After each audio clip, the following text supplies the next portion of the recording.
Are we ready? All right, ready. No bras required. The podcast where two girlfriends talk about everything from diapers to death and do it all braless and brutally honest.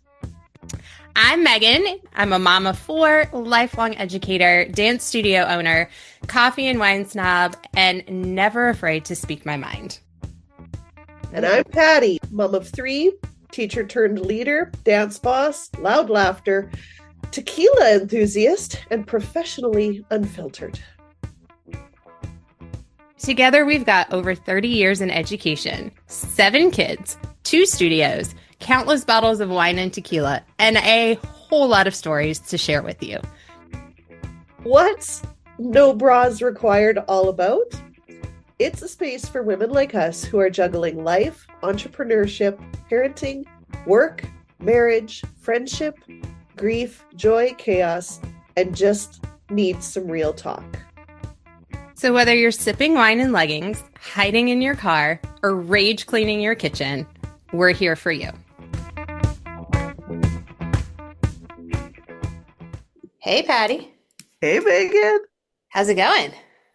You know me, living the dream. I know. I know. You've had a big week. You had a lot going on. Oh, girl. Yeah, these competitions that are 6 days long, like, girl, 7 a.m. starts to 10 p.m. finishes. And then, I don't know if I told you this, it was either the Friday or the Saturday night. Our hotel room was next to a meeting room. They had a bloody birthday party, like, but for an adult, and it was like catered DJ. Yeah, could you see my eyes starting to twitch just talking about it? Who puts, okay, when you're building a hotel room, who builds rooms next to the meeting room? Right? And it was so loud. And we went back to the room at like, it was like 3 o'clock, 4 in the afternoon. We had a little bit of a break. We're like, let's go have a nap because we're here till the bitter end. We're tired. But the party was going. So it had started around 4. And we left, went back. We came back at 10. I said to the front desk, I'm like, is that party still going? And they're like, yes, ma'am, we're sorry. They've got it booked until 10. And I'm like, 10 o'clock is okay. That's totally fine. And they're like, okay, if you need us to switch rooms for you, let us know. And I'm like, no, if it's done at 10, that's fine. 10:30, I phoned down. So what is the real time that this party is over? They've got the trolleys up there now, ma'am. They're unloading their equipment. Please just give us 15 or 20 more minutes. I'm like, okay. At 11:20, when I phoned back, I'm like, this isn't funny anymore. What time is this party shut down? Like, it got quieter, but their voices were booming. And every time they opened and shut the door, it was like opening a bar. Ugh. And then the metal door would just slam. Like, it didn't, there was no soft close hinges. So it was 12:30 before it cleared out. But oh my gosh. That's insane. And Yeah. you're already exhausted. And Yeah. And my eyes were twitchy and yeah. just, But okay, so when you have these 6-day competitions, yeah. is it the same panel of judges or do they swap them in and out? They don't make people sit there for that long, do they? No, it wasn't a panel. It was two judges, and so each one would do half a day. Okay. Yeah. And honestly, this was scheduled to be a 5 day event. 5 day events are quite common here. So wild. But and we have to pre-register and tell them how many like entries that we have. And what happened, and you pay a deposit. Like we have to pay our deposits in the summer, like Yeah. early May, June. Yeah. But what happened to both of our first two competitions is the amount of solos and duets almost doubled for some studios. So it doesn't take long for it to add up. And it's like, and here we are another day. Yeah. Yeah. But yeah, like awards were at 9 p.m. on Sunday. Yeah. Ugh. Yeah, it was. Yeah, we have convention this weekend Yeah. and it's like all day Friday. I think they start at 7 a.m. on Friday, Yeah. something ridiculous, and go all the way until 10:30 p.m. before there's awards, and that's assuming they run on time. And everything flows the way it's supposed to. And then they have convention Saturday, Sunday. But Yeah. I'm like having to gear myself up for this. It's so long. It's It's just long. so long and it's so much. And yeah, Yeah. I will say though, this one, I love the people that run it. It is on time. They feed the teachers like in the green room, and they yes, feed tell them well. about you shared with me about how they feed you and the things they Yeah. gave you. Well, this competition, not all Yes, do. Like a lot of them will order in like pizza or something like that. But these guys, like there was like rice pilaf, there was chicken, like chicken breast with like mushroom gravy with mashed potatoes or roasted potatoes. There was fresh vegetables every day. Like they look after the people that are there all day. And there's like fruit at breakfast, there's a different lunch, and there's fancy yeah. beverages Oh, oh wow, that wasn't for everybody. That was for special people. for special people. Yeah. Yeah. I think it was the Thursday or the Friday. The Yeah. And she brought in some Baileys, and she's like, Patty, would you like a little shot of Baileys in your coffee? And I'm like, girl, please. It was so lovely. Yeah. You It needed. was so lovely. Yeah. Oh, Yeah. all right. Should we get It into was good. it?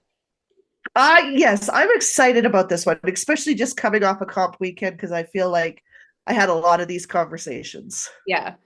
Yeah. So today, we've talked about competition. We've talked about and talking to coaches and how to be a good dance parent. And so today we're going to focus on the kids. So Yeah. we're gonna talk about the dance kids. So Yeah. can we say this out loud? Dance is beautiful. It's inspiring. It can even be life-changing. Yeah. It's also confusing, competitive, and oh, so expensive. Oh my gosh, so expensive. Like, how do these costumes even like they cost more than my outfit? Yeah, Expensive. right? And not your Amazon outfit. Like if you wore a nice outfit, it costs way more than that. Like designer clothes. But sometimes dance can this whole thing can be even heartbreaking. And if you're a dance mom listening and you're like, yes, all of that. Yeah. Yeah. So we love this world. We've built our lives in it. This is what we've chosen to do and how we feel like we can make a difference. But we also feel this very strong responsibility to be honest about it. Yes. And our kids don't need just the sparkle. They need the strategy, and they need parents and coaches that aren't afraid to have a narrative and conversations around what they're experiencing at these events. Yeah. And we've lived it from every angle. The dancer, the mom, the studio owner. We know it all. Yeah. And so today we have decided to talk about everything that we wish somebody would have told us before we went through it. And we're hoping that it's some parents and mentors get some great takeaways from this. Yeah. So pulling off the gloves, here we go. We're going real honest. But I think that, I mean, it should not, there should not be this like veil of secrecy of how things work. Uh, No, and I think if we were more honest about what it is and how it works and what to expect and the highs and the lows, um, a lot of the hurt would not be there, right? So, well, I don't even know if it's just hurt, like the uncertainty of like, why did it go that way? mhm, What's how they internalize it. What's wrong with me? yeah. It's Well, like, oh, and baby, that unrealistic expectations too. I think yes, there's a lot of that. There's just unrealistic expectations, and when we can have more realistic expectations and an understanding, then it's definitely a more positive experience. yeah, So there's a shift that happens. It's yeah, usually in middle school, somewhere around there. maybe late elementary school, but where dance stops being just fun. Yeah. And starts being, oh, this might actually require some effort.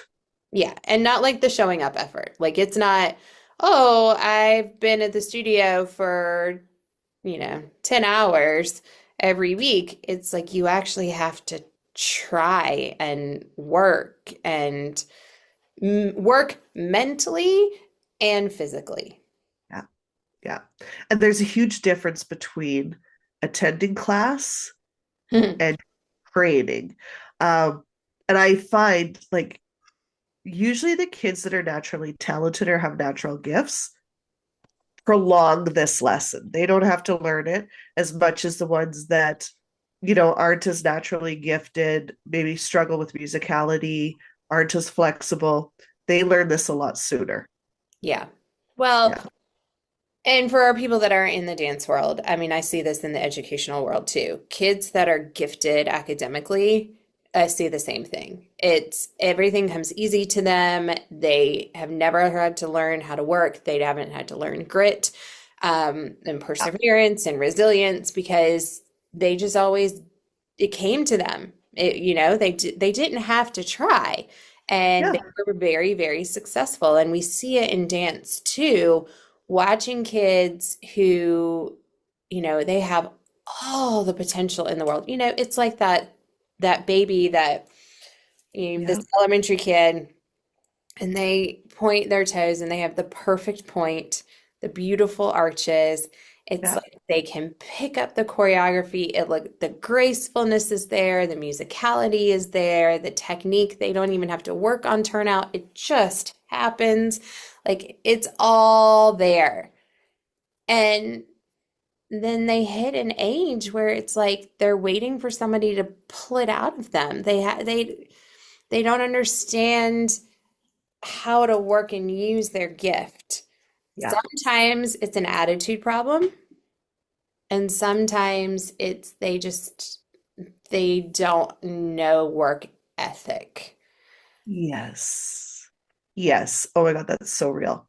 And I think, like, when you were saying kids don't try, I think what we're saying is kids don't understand that trying equals discomfort Hmm. because they haven't felt discomfort yet.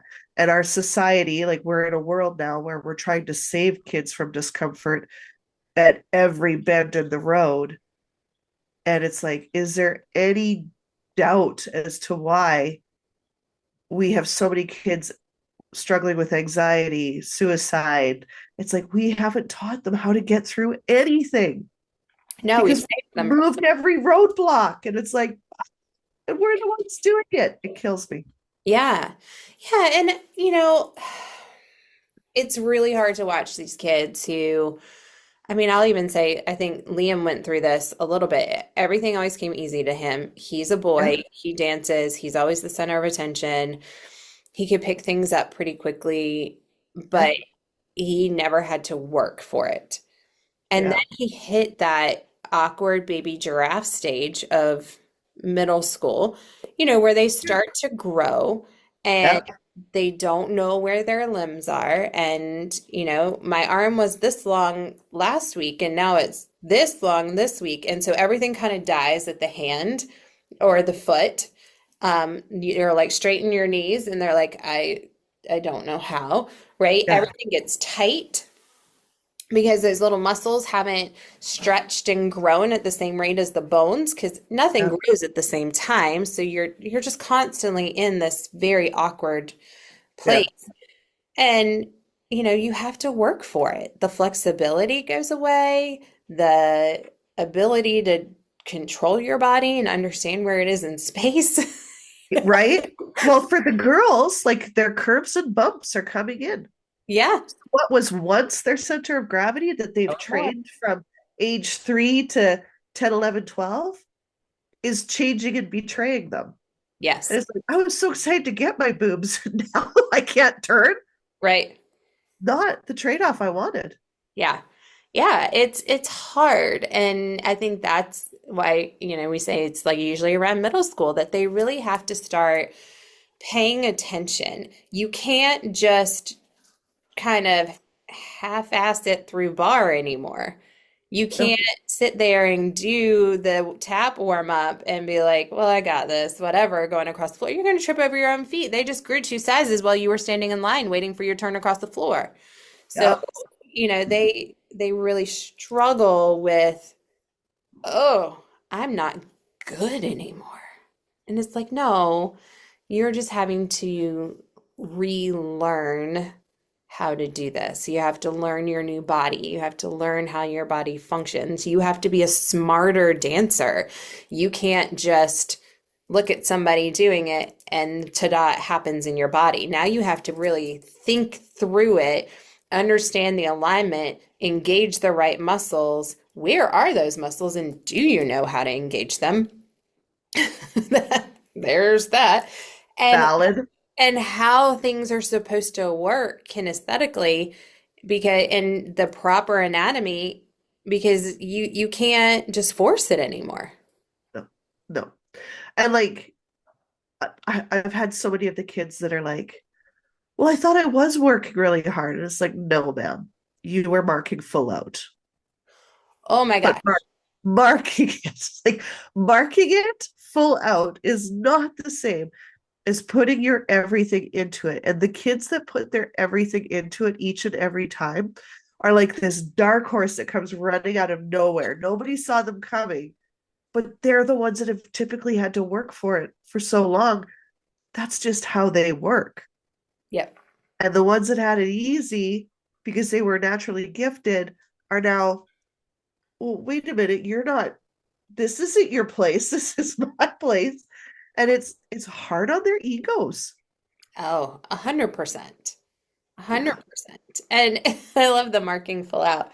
Like, I also love the ones that, and we talk about this all the time as they're preparing for stage. I'm like, you need to practice the way you're going to perform because you can't save it for the stage. You have no idea how to control your body when you're going full out.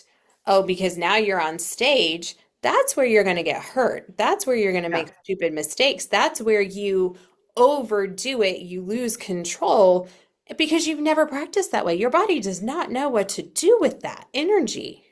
Yeah. Yeah. I love the ones that are like, I'll perform when I get on stage. It's Yeah. like, do you know how many more muscles are in your face than in your legs? You've got like 10 in your legs, hundreds in your face. Why do you think that this is going to control itself on stage when you're really going for it? When you've spent a whole season practicing your legs to Right. get the muscle memory in there. Come on now. Yeah. Come on. Smarter than that. Yeah. I mean, and the reality is, and you and I know this, I think every coach and teacher knows this, but parents, we need you to know it, is that we can't want it more than they do. I feel like I do want it more than they do. I mean, well, I feel I like mean, it that's doesn't get natural. results. Yeah. It doesn't get results. Like they have to be, yeah. I know. I keep talking to God about it. This free will thing. Like you're stuck on it. Yeah. You're sure. You Like sure? how is it working out, really? For real. How's it working out? Not so great. Yeah. Because, I mean, if we could just push that little button in them and be like, and now you want it. Right. But, we can't make them do the work. We can't Nope. make them want to be better. Um, it has to come from them. It's internal motivation. Yeah. And we can't sticker or lollipop it for them or bribe them with whatever. And if you're having to do that, then there's some other conversations that need to be had because this might not be the right thing. Or we need to have some conversations about why they're feeling this way. Yeah. 100%. Let's get a bit into reality checks. Mm. So, I think you should say it, Megan. Let's say the uncomfortable thing. Dance is not always fair. It's not meant to be, right? Yeah. I mean, it's It's not fair. I mean, I remember, so when I was in fifth grade, I Mhm. was, um, we were just starting like company groups, like competition. Okay, because we're old friends. So I'm gonna need you to like go back into the 1900s, back when they had covered wagons. I do have a t-shirt that says, please be kind. I'm from the 1900s, and it's got like the covered wagon, like Oregon Trail. Oh my gosh. But okay, so back in the day, a very, very long, long time ago, competition was not the thing that everybody did. In fact, like most people went to dance studios to train and dance, and you had your recital at the end of the year, Yep. and that was it. That Yep. was We it. would do a couple community performances as well, like seniors' homes and things like that, or something at Yeah. the mall. Yeah. But like you weren't hitting the stage every weekend, spending your whole spring traveling around. And it was around like middle school, like fifth grade, that it started to become a thing. And Yeah. so, but in fifth grade, my dad lost his job. And he was the only income that my family had. And so my parents pulled me out of dance. They couldn't afford it. And I was dancing with this group that I danced with since I was in kindergarten, since I had moved here. Yeah. And, I had to take the spring off. I think it was probably like around January, February. Like I had to take the whole spring off, maybe a little longer. But so I tried softball. That was not, it did not go well. But it was my activity for the spring. Yeah. Um, but when I came back, my dad got another job, like everything was fine. But when I came back in sixth grade, I didn't get to go be in class with my friends that I had grown up with my whole life because Yeah. they had 6 months, probably more, of dance than I did. And so they got to continue on and be in the next group up. And I had to dance with the group down Yeah. because I had not trained with them. Was it fair? Maybe, maybe not. Was I capable of working hard and working with them? Yeah, but this was the choice that my studio owner had made and my teacher had made, and this is where I went. It was what it was. Yeah. And I I had to take it. I had to process that like it doesn't mean that I'm bad. It just means that I didn't have the same amount of work as they did because I had taken some time off and I needed to work really hard to figure out new friends and dance with this group, which Yeah. sucked. It did. I bet. But I didn't throw a But fit. and you did it because you love dance. Correct. And my mom didn't come in and like yell and scream and like Throw throw fit. a fit. She was just like, all right, well, this is where it is. And yep, okay, this is a consequence of the choices we had to make. We didn't have a choice, but here we are. Yeah. When you don't have the skill to work, to be with a group, you're not going to be with the group. Yeah. Yeah. Isn't it interesting how, like, back in the Oregon Trail days, that was accepted as reality? On the Oregon Trail, all the dance Back on, videos that popped up.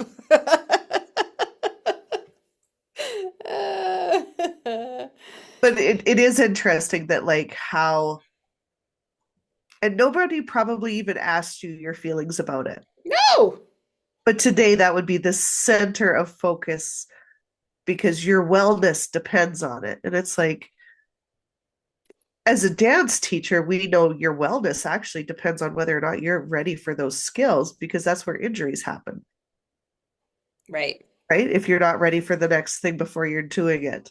Um, But how many of us are pressured oh, to, yeah, well, their mental health is more important than their physical safety and health.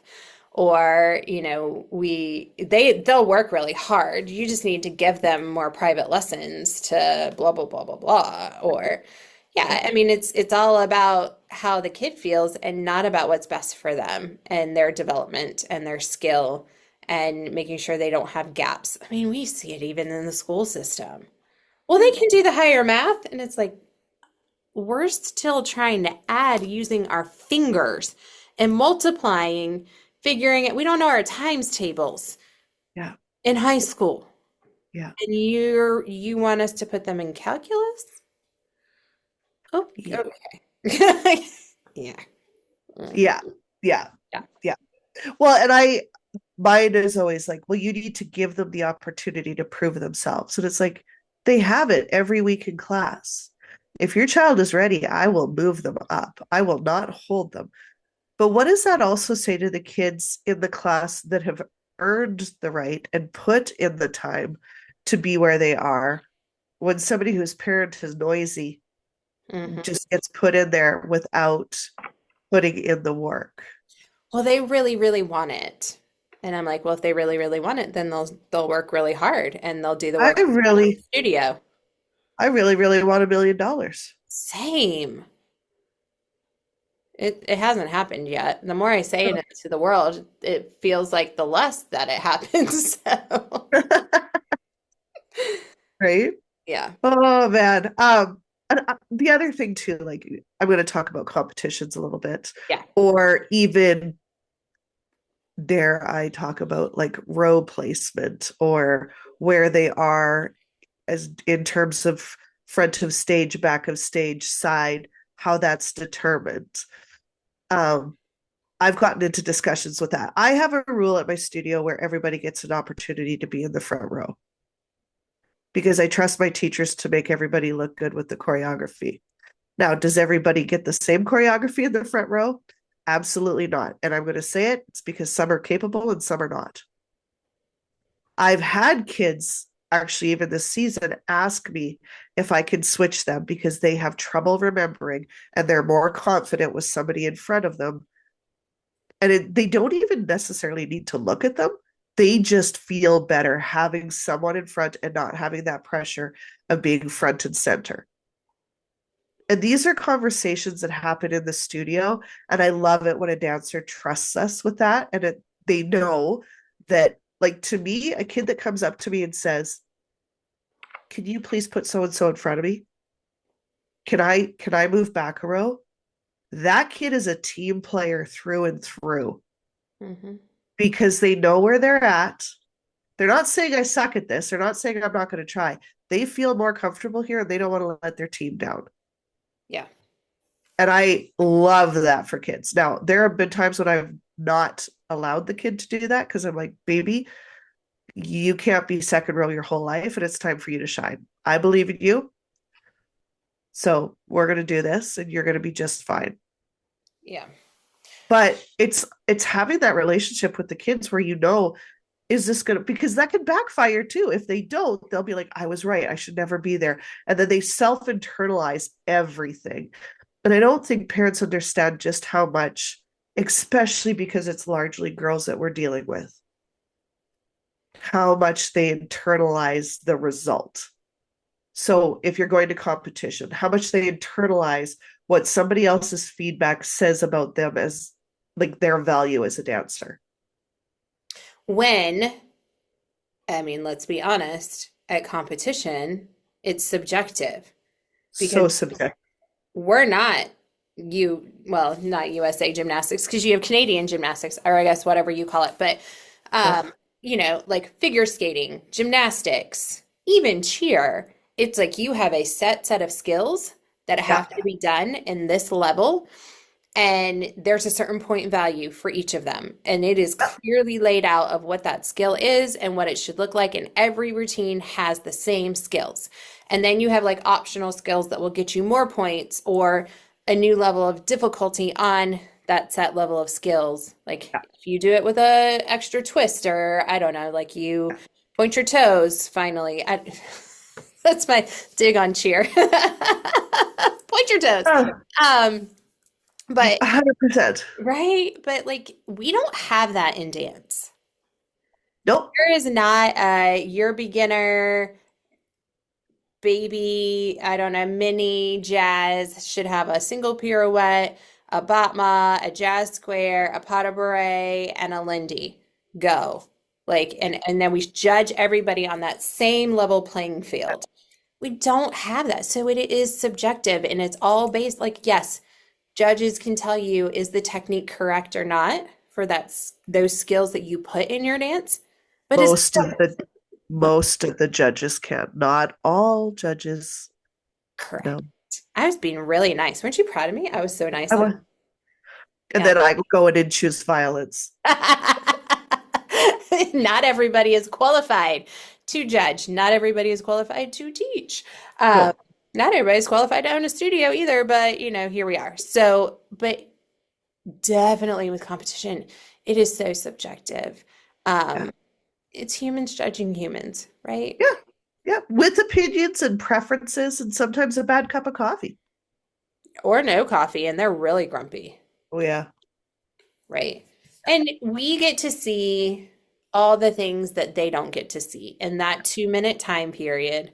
Yeah. There's so much that we know went into this routine. Yeah.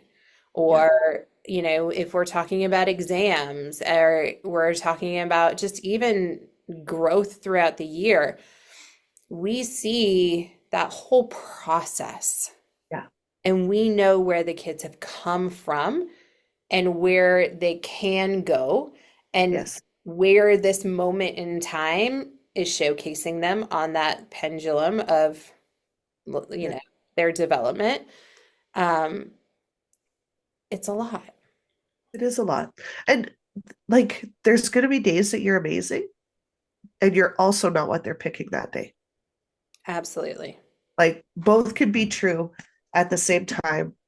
And it is not a set in stone value of your worth as a dancer. Just know Absolutely. that. And so for parents listening to that or listening to this, like when your kid comes out disappointed, get curious and ask questions. Why do you feel you didn't do well? What didn't go well? Was there anything that went right that you were proud of? What did your teacher or coach say? Yeah. And then I think it's so important, especially competition. Like, regardless of what the judge says, those kids are going to take a lot from the moment they first see their parent after they get from backstage or wherever they were. Are you smiling and like, oh my God? Or are you like, Yeah. or do you look mad? That your reaction says more than any judge ever will. I mean, and like when it's bad. Like, let's Yep. be honest. You know when it's bad. You've Yep. watched that dance probably 10 times. You may even be able to do that whole dance. I love those videos Yep. of the parents doing the dance. What's your favorite part of your kid's solo? And they try to do it because they've watched it so much. Um, and it's, you're like, oh, that I don't even know what happened. But Yep. they need not the I'm mad, like what in the world? They need a hey, you know what? It's okay. This doesn't Yep. mean anything. Yeah. We're gonna have good days, we're gonna have bad days. Today was not the best, and that's okay because I Yeah. still think you're awesome and amazing. You're gonna have times where you're like, what in the heck just happened up there? I mean, I had one girl. I love her to pieces. She actually teaches for me now, but I've had her since she was 3, Yeah. and it never failed. She would get on stage and she would do the craziest stuff. I don't even know. Like, it's like she had gotten so muscle memoried into her dance that Yeah. her brain went in a totally different direction and her body followed. Like one time, she flipped her entire dance from the right to the left. I love those kids. and had no idea she did it. Yeah. Like, Yeah. not a clue. She got off the stage and she was like, I think it went well. It felt different. Just couldn't help but laugh. I was like, because you did the whole thing backwards? She Yeah. was like, I did. You Yeah. did. You did, baby. I have a student. Well, I had a student. This was years ago. Um, Same thing, but she would forget. She would get 16 to 32 counts in tops and forget. She was the queen of improv before improv was a thing. And so one year I was like, this will not happen. And I had her do a tap solo. This thing was so fast and intricate. I'm like, there is no way that if you forget, you're going to be able to make this up on stage. 32 counts in, this girl forgets, improvs the whole damn thing so well that I kid you not, the adjudicator said on stage, she won. She won. You must have practiced this because there is no way that you could ever forget a step and stay on. And she just looked at me and I was in the curtains going, ah. Oh, Was so talented. She was so talented. And thank God, because she would have been a hot mess if she wasn't. don't you just love those kids? I do. Like, And like, she was the greatest spirit. Like, and she was always so, I'm so sorry. Like, she did practice. Like, she wasn't the kid that didn't practice. Her brain just betrayed her. yeah. She couldn't handle the pressure. But she could because she could improv it all. Like, I kid you not, queen of improv before improv was a thing. That's awesome. Yeah. Yeah. All right, should we go into safety and boundaries? Because this matters, I think, the Yeah. most. Yeah. The- And this is a lot different than when we grew up. Like, so different. oh yeah, we were taught don't question adults. Period. Yeah, Like, full stop. full stop. Don't. Yeah. They are the experts, they know it. Like, no. So, but it's very different with our kids now. Yeah. Yeah. And it needs to be because not every teacher, like we said, not every teacher is well trained. Not every teacher is certified. And sadly, not every teacher is safe anymore either. And Yeah. we've had conversations like, if something feels off, you need to tell me. Yeah. And you will never get in trouble for telling me something uncomfortable. Right. Because if they're afraid of our reaction, how we respond when they voice a concern, Yeah. like Stop talking. 100%. And that's where our problems grow. That's where injuries happen. Like, yes, we need to push our kids because they will sit and lazy if we don't push them too uncomfortable. But and I'm going to use the example of a stretch, if you're pushing on a kid in a stretch Mm. or an assisted stretch and they don't feel like they can communicate to you, this is where injuries happen. This is where torn muscles happen. This is where any slew of things can go wrong. It, I cringe just about every time I open up Instagram and watch some of these like training videos and increase your flexibility or let me train you on how to do this leap or this turn or blah blah blah blah blah. And I'm like, this is not even correct. Or they're pushing on kids or taking their leg and yanking it up and alignment is off and it's all for the end result with no concept of how we get there Yeah. and how we get there safely, Yeah. nor is there any foundational development and skill to help them get there. Like we want to go from cute babies doing plies and tendus in their little baby tutus at 3 to now at 5 thinking that they can do aerials, leg spins with full Yeah. body all the way up to their ears, like throwing out these crazy tricks that but they can't do a clean single pirouette. They Yeah. don't know how to batma and keep their hips in alignment. They can't tandu with a straight leg and not bend their knees. Yeah. Like I talk to my kids all the time that we are building a house. Yeah. And I know that I train my kids slowly, but we are building a house. And the most important part of building a house is the foundation. If the foundation is not solid, Yeah. it is all going to crumble.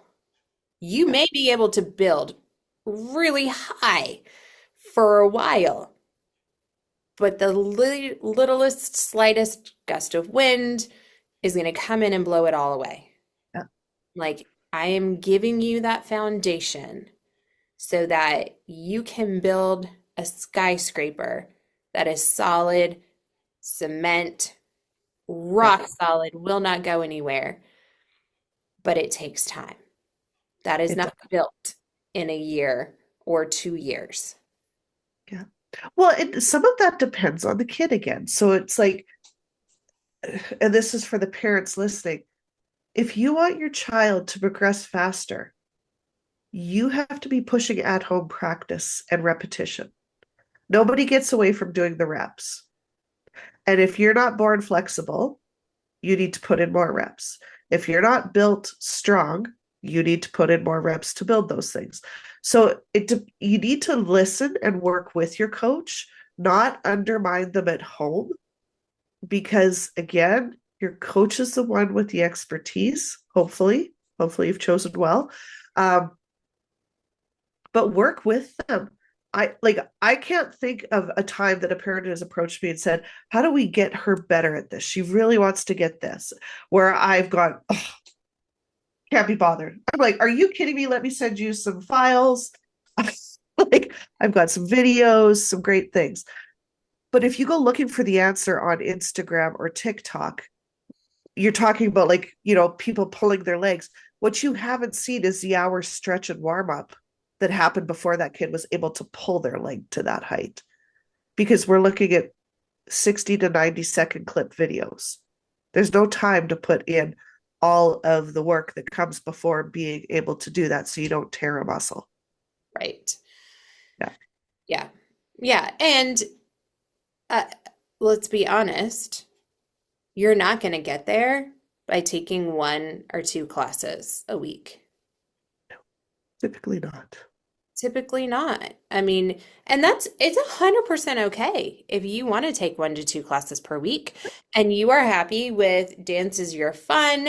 You may have some skill development, you may get better in some things, but you're not going to get to expert level. It takes 10,000 hours. Like this is scientifically proven. 10,000 hours at something to become an expert. One, a lot of the people teaching your child don't have 10,000 hours of teaching experience. That should caution you. Two, if you're doing a 45-minute class a week, 36 weeks out of the year, you haven't It even takes the made it time. to 36 hours in a year. It's going to take you a really long time to get to 10,000 hours. Yeah. But you're wanting the expert level result without putting in all of the hours of work and training to get there. And if people promise you that they can get your kid there without that, they're just lying to you and taking your money. Yeah. Well, and the kid has to have the desire first. Your child must want it because free will. Yeah. Keep going back to free will. It's a thing. Still talking it out with the big guy, but so far he's firm. So let's talk about the difference between a correction and crossing the line. Ooh, okay. To me, correction is like turning out. Okay, I'm going to use like going from Devon to Alyssa, for example, talking about where the rotation comes from deep inside the hip joint. I will take students and have them hold onto the bar, and I will hold their leg and I will walk it around to second and then help them rotate it into the derriere position. And I'll stay in that second, rotating in and out so they can feel that rotation through their hip.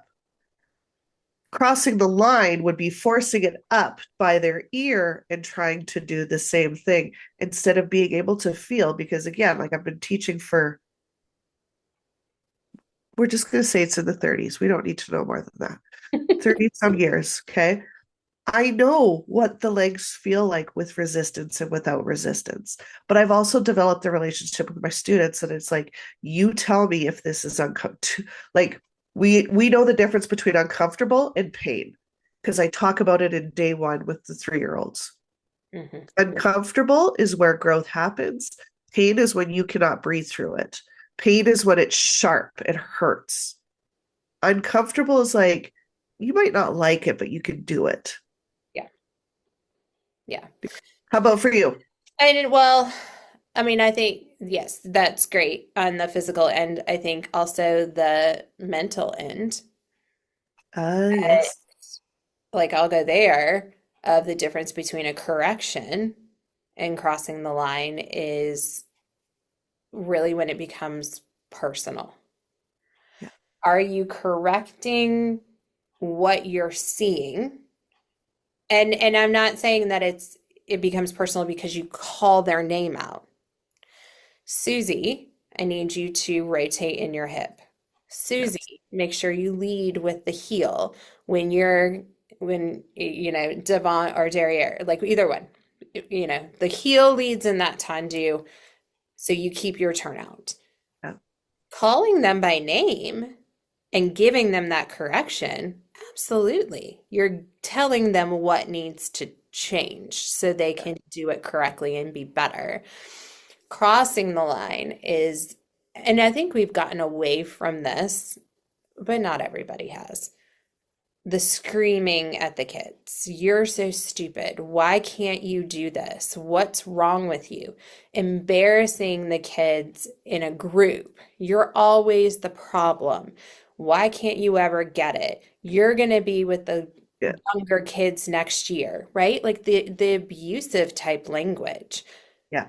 But I would also caution that if your child is not receiving corrections in class and they are not being given formative feedback throughout the process of how they can continue to get better individually as well as for the larger group, there's a problem there.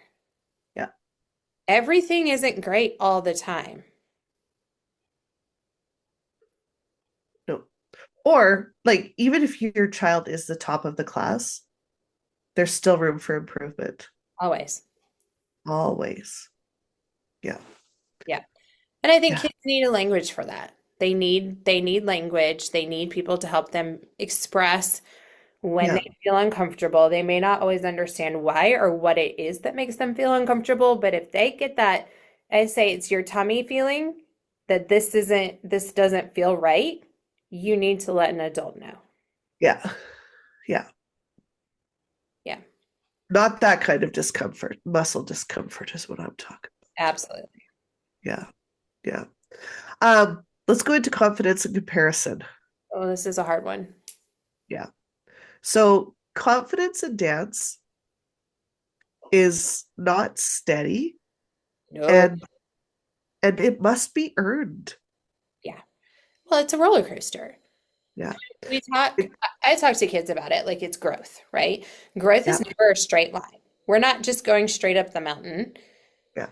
I mean, it's bumpy. You're gonna grow and then you're gonna go down. And if you think of it like a roller coaster, it's gonna ebb and flow.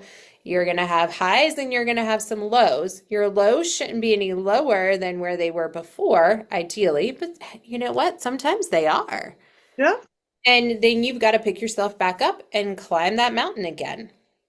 Yeah. But it should be, and when you look at it, it's kind of like the economy. When we look at those stupid charts and you see the line graph going up. And it's like in that one moment, yes, things are down and it looks Yeah. terrible. But if you look at it over the span of time, look at how far you've come. Yeah. That's the important part. And that you're continuing to trend upward. Yeah. And it's hard too, like, because you are being compared in real time in a leotard Oh, which is always so uncomfortable. and aggressive. It is aggressive. So aggressive. So aggressive. I will agree. It's so Yeah. aggressive. Yeah. And then there's social media. Which is like filtered confidence everywhere. Well, because you only post what's Filtered. perfect. Yeah. Yeah. Yeah. Yeah. You only post the good things. And, and it's hard. It's hard for adults, but it's especially hard for kids when they're like, Yeah. well, why not me? Yeah. Or like, why don't I look like that? Or why don't I dance like that? Yeah. Well, I was that kid. Like I remember a certain girl, and I was like before social media when we were dancing. Thank God. But I remember comparing myself to like certain people, like why can't I do that? Why am I not there yet? Why? And it was always internalized, like, what am I not doing right? Right. Oh, same. Why can't I get this? Yeah. Yeah. I mean, and I would compare myself like, well, why do they look like that in a leotard? Like, why is this one who's so super stick skinny and here I am with more of a muscular build and like I must not be good enough. Like I need to, the pink tights make me look larger than I want them to. So then I started wearing the black ones and pulling them over my leotard because I didn't want the cellulite on the back of my legs to show. And, I mean, you're going through so much. I remember friends who were embarrassed to like wear a leotard because they'd have to wear a bra. Their boobs got so big they couldn't jump, and it was like, but you wore your little leotard with no bra Yeah. and they would try to wear like a regular bra because it was less like obvious than like a sports bra, but they're Yeah. still struggling and it's still sticking out everywhere. Yeah. Yeah, it's so much. And those mirrors, I mean, I still struggle. Those damn mirrors. I know. Floor to ceiling, the whole wall long. There's no getting away Everything. from them. You Yeah. find the ones though that like they're hung just right, that you're like, this is the skinny mirror. And you're like, I will teach in front of this one because I feel really good about myself. And then always next to it is the one that's hung like slightly at a different angle just because of the way the wall is. And Yeah. the one makes you look wider and you're like, oh, I can't go over to that one. I love at our studio, the kids will stand in the cracks between the mirrors. They're like, there's a space, so it's like it cuts off. And I'm like, oh my God, you guys, you all look beautiful. Stop worrying about it. Yeah. It's hey, we're well plus plus their years, and we Yeah. still struggle with it. Yeah. Yeah. And like I think too, like another thing that really messes with kids is placement or your roles, like where you stood. Like that messes with you real quick too. Yeah. Yeah. I mean, because whether you are competing or you are more in a performance company and you're auditioning for parts or Yeah. roles, or even just in recital choreography, are you the front of the V or are you the back point in the V? Are you the kid that gets hidden behind other kids, and sometimes it's not always intentional, friends. Like sometimes Nope. it's just the way the formation moves. Yeah. Yeah. But sometimes it is intentional and everybody knows which teachers do which and in which class that happens. And so when you're that kid, it's not talked about, it's silent, but you feel the judgment. And the worst part is to internalize that. Like, why? What did I do wrong? What am I not getting? And I'm gonna say sometimes those are valid questions. 100%. Sometimes, yeah, you're not putting in the same work as everybody else. Sometimes you're not listening to your corrections. Sometimes you are there just for the social aspect of it and you're not putting in the work. And your teacher has a job to do, which is make everybody look good. Right. Yeah. So It's there's working two period. sides. Yeah. There's two sides to that. And I think we need to be real with ourselves where we are in our dance journey. Are you using your class time wisely? Do you practice? Do you show up knowing what you're supposed to know the week after? Or do you just go to class and expect it to kick in over time? Or do you go to class to socialize with your friends and it's more of a social activity than it is to work? And you're wanting to be on a competition team or in a group that they're full of high achievers who want success and really want to work hard, and you're the weak link because that's not what you want out of dance. Yeah. And then you need to be honest with yourself and with Yeah. your team and with your teachers and your studio owner of this is really what I want from Yeah. dance. And I'm not willing to put in the level of work it requires to be in this group Yeah. and make a choice. Yeah. You've got to be fair to everybody. Yeah. Uh, but as parents and watching your kid go through it, So hard. it's really hard. It's really hard to not want to fix it for them, Yeah. Yeah. but we But can't. we No. nor should we try because there's no better instructor in life than real life consequences. Yeah. Yeah. And like, let's be honest. Again, we said it before, dance isn't always fair. No. People are going to play favorites Yeah. always. I mean, in everywhere in life.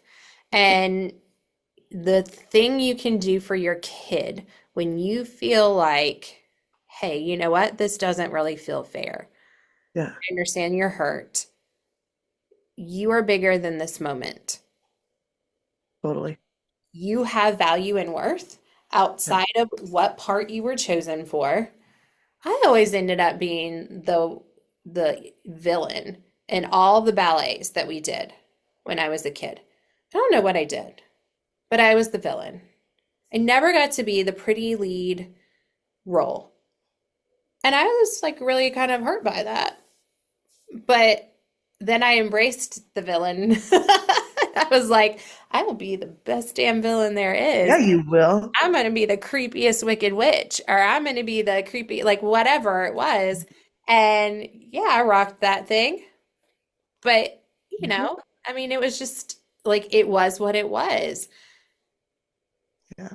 Yeah. I need to see some of these villain pictures of you back in your youth. I'm going to have to dig and see if I can find them. Love that. I remember clearly we did Hansel and Gretel, and I was the witch. And so I was like, well, I'm going to be the best witch ever. And I painted myself green, and I was like, for real, the Wicked Witch. It was fantastic. And I Love it. owned that. Oh, yeah. Yeah, you did. Yeah, I did. I never doubted you for a second.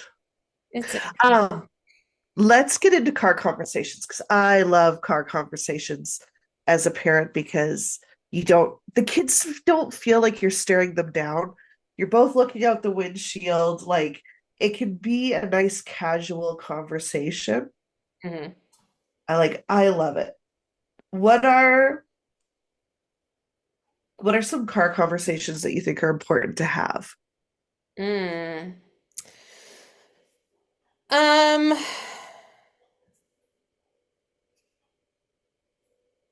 well, I think first you've got to ask, do they even want to talk?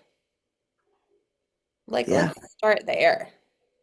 Are Yep. they ready to talk, or are you wanting to talk and push your agenda?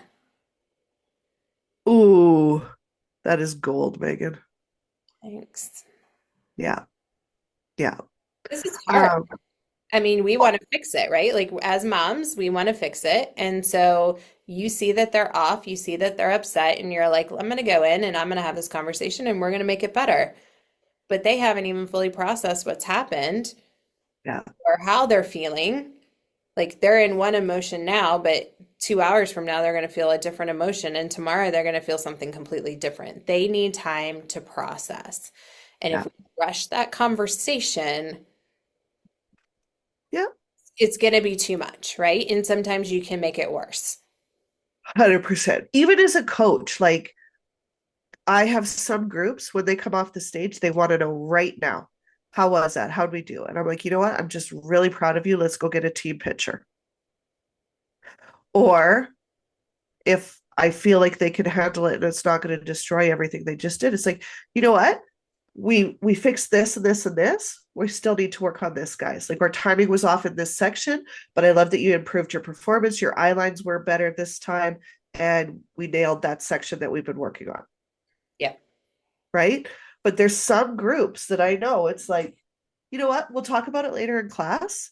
For now, so proud of you guys for how well you did, for getting out there and being a team. And let's go get a picture. Let's go do this. Let's Yeah. Yeah. because sometimes it's not worth it. It's not worth it to have that conversation in the moment. No. No. And it's never okay to make it about what you should have done, making it about other kids. You should have beat them. You should have been better than them. Why Yeah, didn't you place? Why didn't you know? Like, no, yeah. no. Please don't. Yeah, please don't. Yeah, I love the conversations of, did you have fun? yeah. What What was the was your best? yeah? What was your favorite part? Yep, yep. Yeah, What'd you learn today? Tell me one new thing you learned. yeah. Did you meet anybody interesting backstage? Yeah. Yeah, Or, hey, I know you've been working on this. How'd that go today? We yeah, tried it. You know, like those things where you're focused on their growth, you're focused on the positives. That's what you need to be. yeah. And those times when you're not sure what to say, like Say if it really didn't go well, if it really or something happened, and you're like, I don't know how to navigate this. You show up with a snack and a hug. always. Yeah. And You then know, you wait. And then you wait. And the hardest part is the waiting sometimes because they're in their thoughts. They're going through the process of what just happened. Why did it happen? What did I do well? What did I do wrong? They maybe are beating themselves up a little bit. Just sit with them. Everybody wants that friend that's going to sit with them and not fix it, but just be there. hold space, right? As our good Yep. friend Jody says, hold the space. Hold space. Yeah. Welcome home. And I mean, and here's the thing.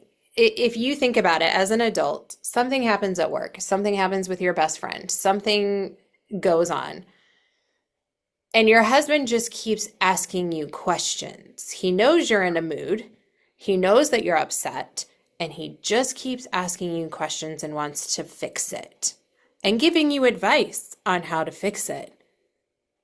How does that go for you? You Megan, I believe you just told everybody to not be their husband. I did. But don't we fall into that category? And we know better. We do know better. And we're like, if you just took a second and realized what you were doing to your kid is the same thing your husband tries to do to you, you would stop it immediately. All you want is a snack and a hug and to be left alone. And if you need to cry, you want to cry it out without him telling you what to do. Yeah, Like, 100%. that's what our kids need. Yeah, Yeah. I love that. I love that. All right. Oh, man. So at the end of the day, we're not just raising dancers. We're raising little humans. We are. And dance is just a part of their story. It is not their whole story. And we've seen kids go on professionally, and we've seen kids walk away, and both are successful. Absolutely. Because what matters is who they become. Truly. Confident, kind, resilient. And still loving themselves no matter what happens on stage Yes. or off stage. Yeah. And that is the real win. Always. So thanks for being here. And as always, we love saying, can we say this out loud? Moms, coaches, studio owners, teachers, and even our kiddos that listen. I think we have kiddos listening. So I think sometimes they secretly listen, but you're doing better than you think. Way And better. you're amazing and you're loved for who you are, Yeah. not the result that you get at a competition or what role you get in dance or what level you've achieved this year. You're bigger than those mistakes, Yeah. And we're proud of you.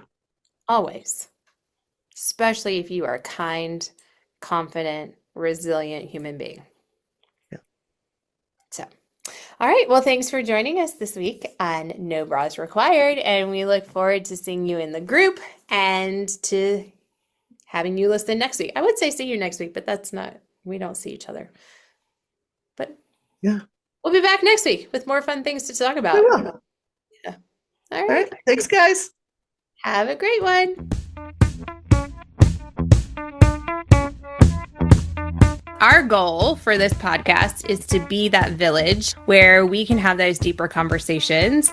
We can talk about the serious things and walk each other home from diapers to death and all the things that come in between, but also to bring the humor and our crazy squirrel moments and all of our funny stories that we've lived from parenting to entrepreneurship to just being us and the adventures that we come up with.